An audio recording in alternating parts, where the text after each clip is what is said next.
Hey everyone, it's Kylie at Games Unlimited, excited to be back for 3 more picks of the week. And I'm going to start off with a small box little party game that I discovered at the recent Gamma Expo. Had a virtual convention where I got to meet a lot of publishers.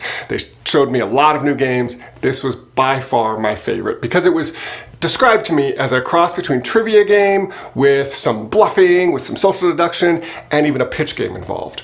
So let me tell you how this works. What's going to happen is everyone's given 3 cards, an A, B, and a C, because all the questions are multiple choice.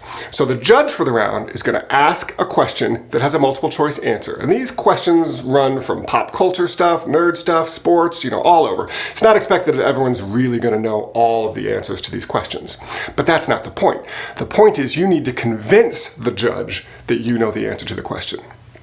So everybody is going to put their cards down, they're going to decide A, B, or C, secretly set it down, and then the judge is going to ask each person to convince them, tell me why you know the answer to this question. Okay, now you can't tell me the answer, but you just have to tell me what about you, what about your knowledge, what about your background is going to convince me that I think you know the answer to the question. Because once everybody does that, the judge is going to hand 1 card to a person that says, you know what, I think you're brilliant, I think you know the answer. Then they're going to add a BS card to someone else. Says, I don't think you know what you're talking about. You were totally just bluffing this whole way. I don't think you know the answer to the question. And the judge is going to get points for correctly identifying who does, 1 person who does, and 1 person who does not know the answer. And of course, the people playing will get some points if they can correctly fool the judge that way. So great little game. Very excited about it. As people are starting to slowly get together with friends and family, if you're looking for a small little party game, this is a great one for that. Next up, I want to talk about a classic that we've had out on our demo shelf. It's been getting a lot of traction, so it's on one of our tables now. You can come by the store and take a look at it, and that is Skull. This is a bluffing game, pure poker-like bluffing game that involves these coasters. They look like beer coasters. Everybody's got 4 of them. 1 of them has a skull, the other 3 have roses on them, a flower of some sort. And what you're going to do is take turns. Everyone's going to place 1 of their coasters face down in front of themselves, either the skull or the rose, their choice. And you're going to go around the table and you'll place a second one. Maybe you'll get to place a 3rd one. But at some point, someone's going to say, I can turn over X number of coasters. So I might say, I can turn over 4 coasters without hitting a skull. That's the key. You have to turn over this many coasters without turning over someone's skull. So you're trying to figure out who's put a skull down, who hasn't. But the trick is that you have to turn over all of your coasters first.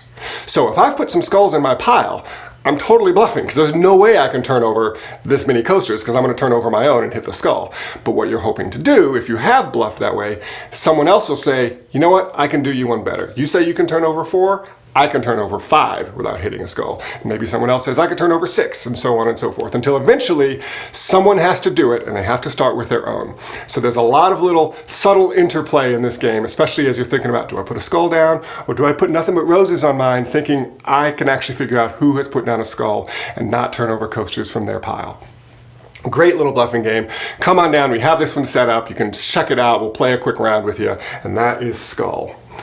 Last one I want to talk to you about is another one that's been getting a lot of traction lately, and that is Tiny Towns. This one's been out for a couple of years, continues to see great sales, basically because it's just an awesome little game, looks great on the table. Everybody's got their little 4x4 grid that they're going to be building buildings on, but it's basically a roll and write style game without the rolling or the writing. I know, that sounds strange.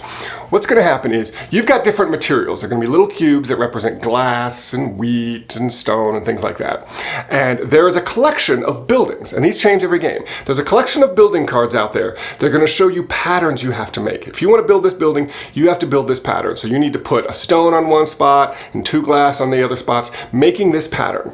Because once you do, you're going to be able to remove those building materials, take one of those buildings and place it on one of the spots that you had placed the building materials. And that's going to get you points. Different buildings give you points in different ways. That's where the replayability comes in because the buildings are different every time.